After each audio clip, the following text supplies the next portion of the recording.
Hello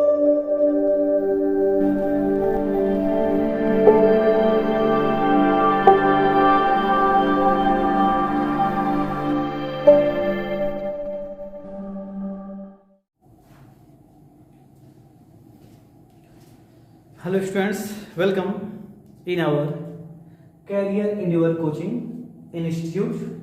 So, this is part second of lesson number 9. Class 10 के बच्चों के लिए स्पेशली ये फिजिक्स सब्जेक्ट का लेसन नंबर 9 है।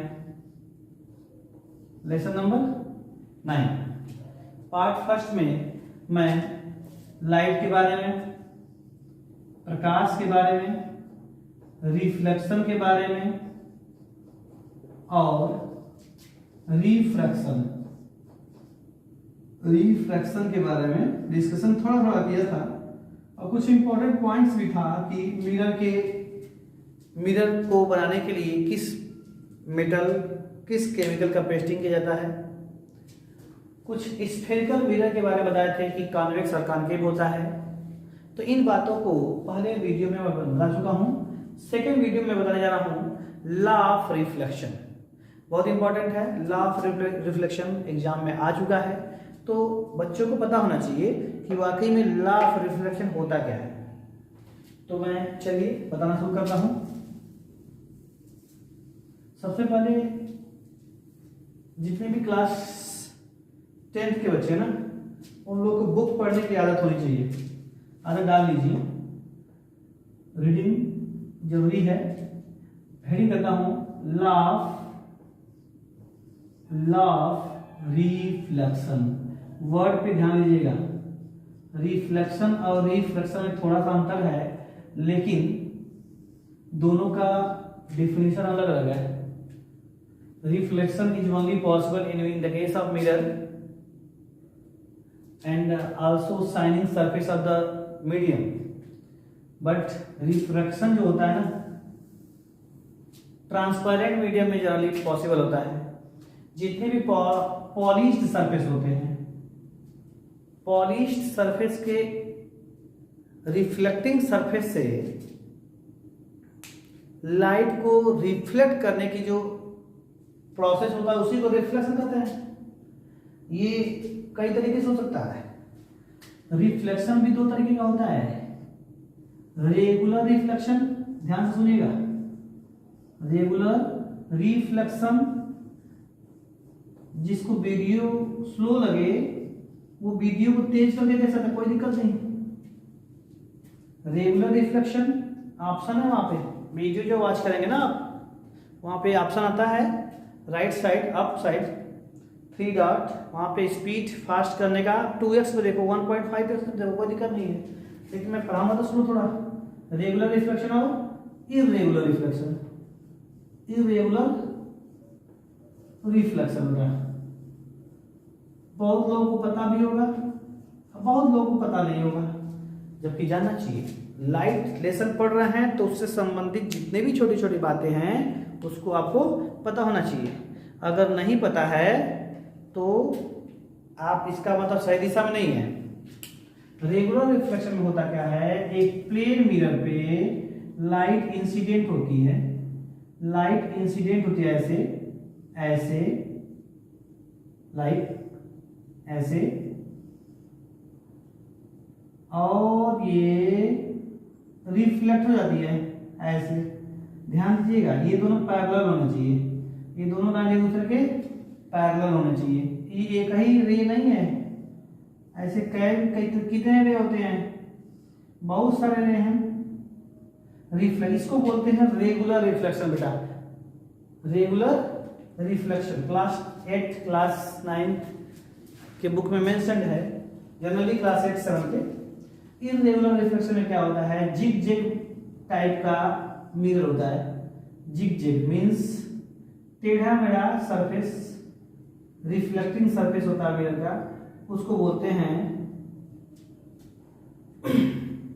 Zig zag mirror. यहां पे अगर इंसिडेंट होगा लाइट ना, तो कुछ इस तरीके से आएगा, यहां पे कुछ ऐसे होगा, ऐसे निकल जाएगा, समझने का प्रयास कीजिएगा। मैं रिफ्लेक्शन शब्द को मिटा देता हूँ, कंफ्यूजन होगा।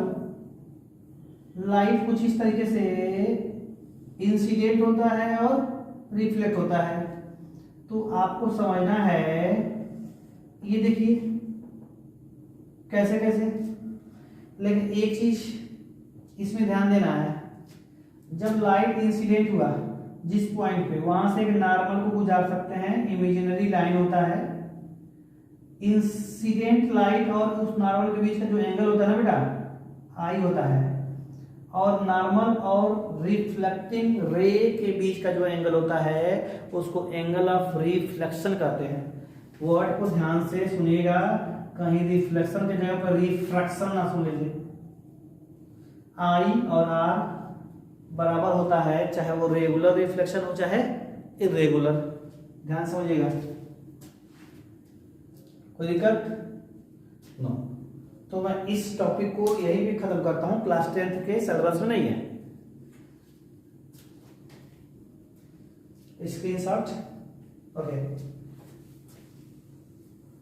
वीडियो को आपको देखना है तो आप पॉज करके देख सकते हैं, कोई दिक्कत नहीं। लेकिन मैं बात करता हूं लॉ ऑफ रिफ्लेक्शन पे। ये लॉ ऑफ रिफ्लेक्शन का हिस्सा नहीं था, अब जो बोलने जा रहा हूं वो लॉ ऑफ रिफ्लेक्शन का हिस्सा रहेगा, पॉइंट्स रहेगा। यू कह लीजिए पार्श्विट्स रहेगा। पहला पॉइंट सबसे आसान, उस पॉइंट लिखने के पहले मैं फिगर बना देता हूं। एक ये प्लेन मिरर है।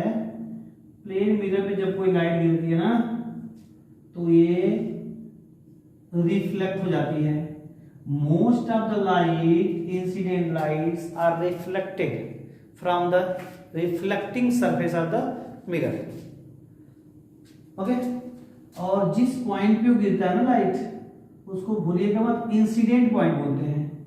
और उसी इंसिडेंट पॉइंट से एक नॉर्मल गुजरता है जो कि इस मिरर M1 M2 के परपेंडिकुलर होता है, ठीक है।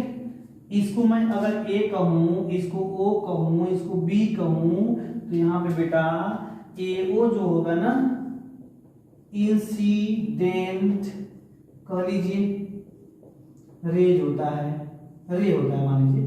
OB को बोलते हैं रिफ्लेक्टेड रेज, मैं बड़ा लिखने का प्रयास कर रहा हूं, लेकिन आदत जो है छोटा लिखने का। जो पॉइंट O है उसको बोलते हैं इंसिडेंट पॉइंट।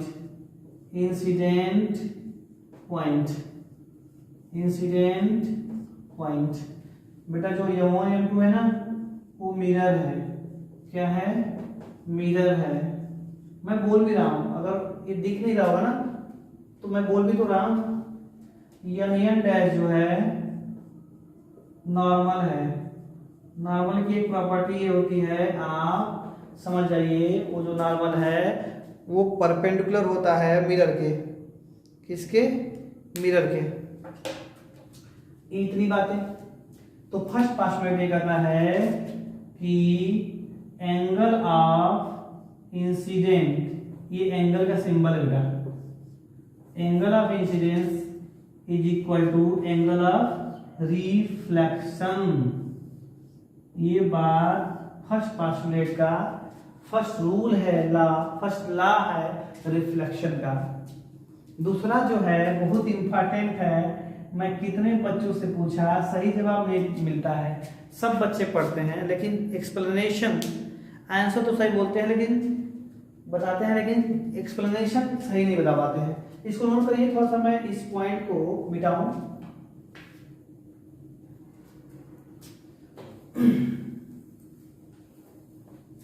होता ये है ना कि उसमें सेकेंड पॉइंट में लिखा है कि इंसिडेंट रे मींस AO, इसको बोलते हैं incident ray.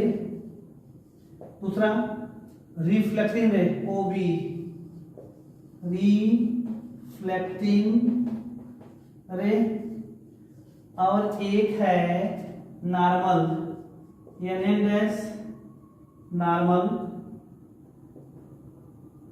Normal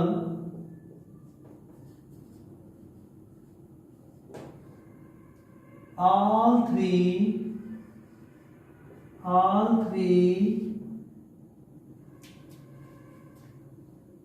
are lies in same plane। इसमें सेम प्लेन में लाई करता है, समझने का प्रयास करना। सेम प्लेन में कैसे?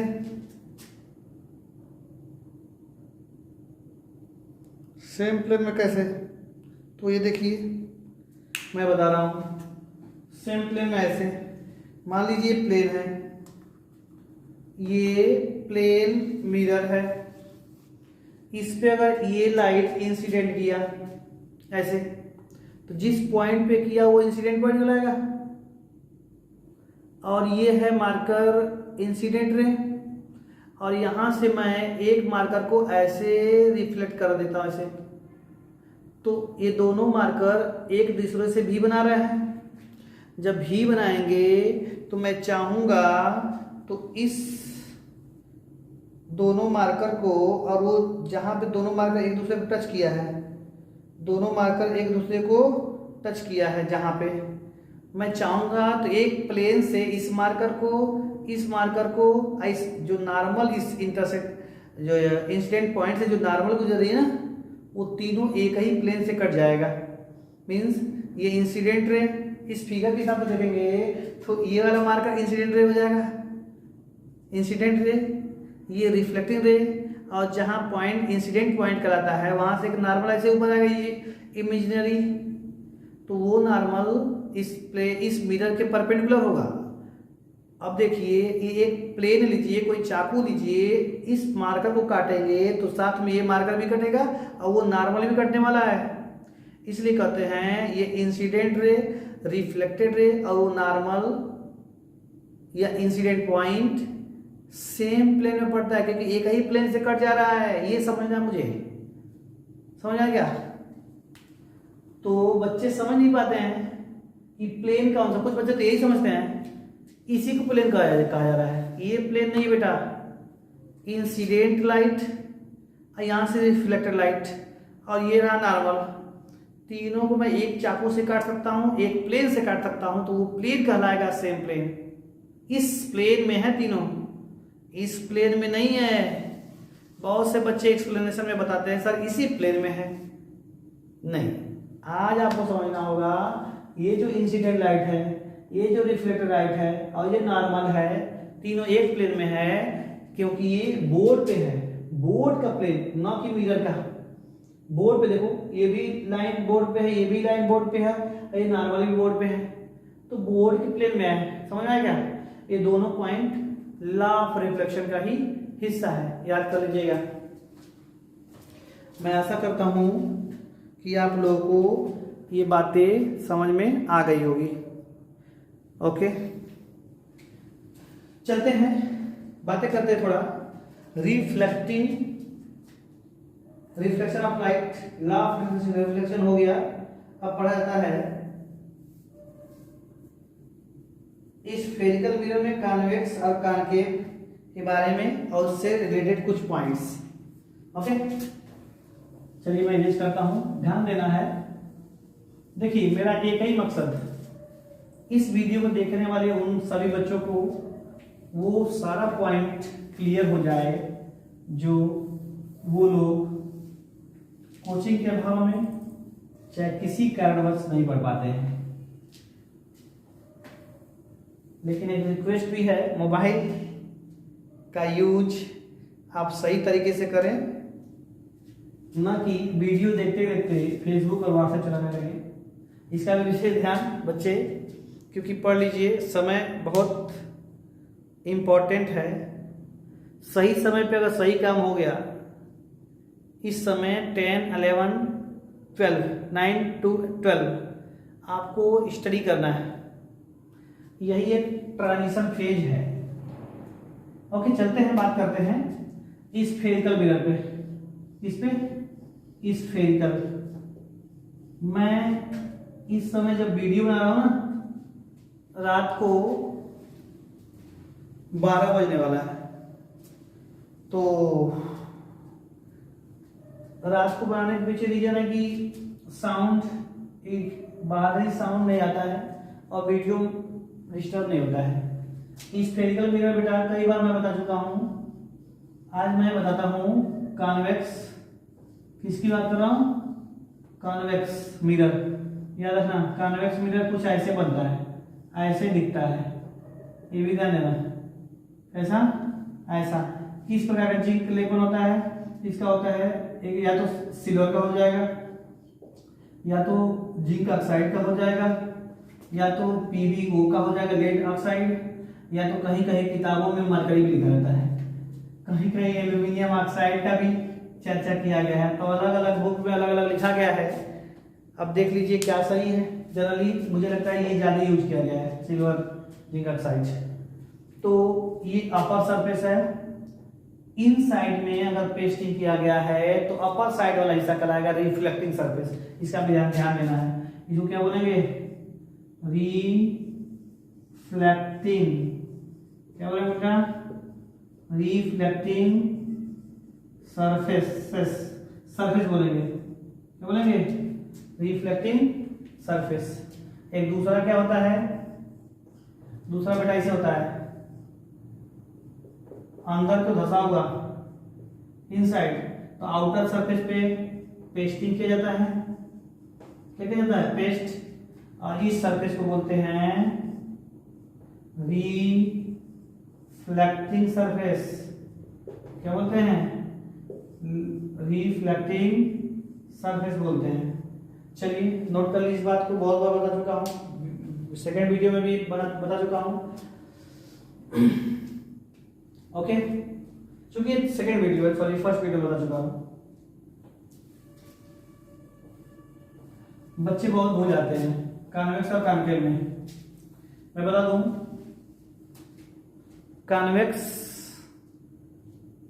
कॉन्केव मिरर का यूज पूछा है इस एग्जाम में, पूछा, विश्वास नहीं करेंगे। TGT साइंस, इतना आसान क्वेश्चन। TGT साइंस में यूज ऑफ कॉन्वेक्स मिरर पूछा है। आपको बता सकता हूं इस एग्जाम में पूछा है। ओके, बता देता हूं आंसर। हेडलाइट ऑफ व्हीकल्स, ठीक है ना? जितने भी व्हीकल्स यूज होते हैं उसके हेडलाइट भी यूज होता है। चलिए ये तो इंपॉर्टेंट पॉइंट था जो कि जानना चाहिए। बड़ा एग्जाम है ये CTET के एग्जाम पूछता है, TGT के एग्जाम पूछा है। तो आपके CBSE बोर्ड में जो क्लास 10 का एग्जाम होगा उसमें पूछ सकता है use simply convex concave use पूछ सकता है, रे डायग्राम पूछ सकता है। तो बिल्कुल हम इस वीडियो में, अपने वीडियो में बताऊंगा, हर एक पॉइंट पर डिस्कशन करूंगा, कोई भी पॉइंट छूटेगा नहीं। इवन न्यूमेरिकल जो एक्सरसाइज में दिया है उसको भी मैं एक वीडियो में कवर करूंगा। ओके, क्या बता रहा था? बता ये रहा था कि इससे रिलेटेड कुछ बातें हैं। जैसे ये कौन सा मिरर है? ये मिरर है कॉन्केव। एक बात मैं बताना समझता हूँ ये भी कि कॉन्केव मिरर का एक और नाम बेटा, कॉन्केव मिरर का नाम है डाइवर्जिंग मिरर। कुछ लोग कंफ्यूज हो जाएंगे कि सर हम तो पढ़े हैं डाइवर्जिंग मिरर है बेटा। ये इसको बोलते हैं, मैं कुछ गलती लिख दिया क्या?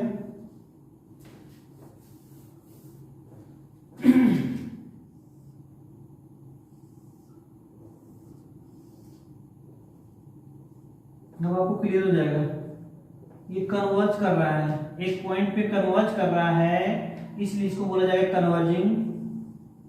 Converging mirror. ठीक है बेटा, सॉरी पिछली बार गलती लिख दिया था, मैं करेक्ट कर दिया समय करते।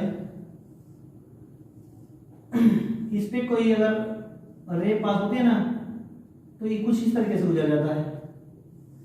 ये कुछ रूल है, रूल तो मैं बताऊंगा ही, ये जानना भी आपको है। ये डाइवर्ज कर दिया तो कॉन्वेक्स मिरर को ना कॉन्वेक्स मिरर को एक और नाम से बुलाते हैं डाइवर्जिंग मिरर। ये डाइवर्ज करता है लाइट को, दूर भेजता है, डाइवर्जिंग मिरर। समझा बेटा? कन्वर्जिंग, डाइवर्जिंग, कॉनकेव, कॉन्वेक्स, दोनों में विशेष ध्यान है। इसको पोल बोलते हैं, इस पॉइंट को पोल बोलते हैं। ठीक है, यहाँ पोल है, पोल मीन्स पी, ये सेंटर वाला पॉइंट है एकदम, इसका एकदम केंद्रक है। और यहाँ पे अगर लाइट कोई इंसिडेंट होती है तो वो उसी दिशा में वापस लौट जाती है, जैसे इसमें भी है। मेरी बात को गौर से सुनिएगा, नहीं तो ईयरफोन लगा लीजिएगा। मैं आशा करता हूँ मेरा वॉइस क्लियर होगा एकदम। तो ये दोनों बात पता होना चाहिए बच्चों को। बेसिक चीज तो पता होना चाहिए ना। आप ये सोचे कि बेसिक ना पता हो सीधे 90 का साल करें, ये हो नहीं सकता। अगर ऐसा हो रहा है इसका मतलब आप बेसिक नहीं जान रहे हैं, कहीं ना कहीं गलती करने वाले हैं। तो ये नोट कर लीजिएगा, बहुत इंपॉर्टेंट है, मैं तो इंपॉर्टेंट कहूँगा।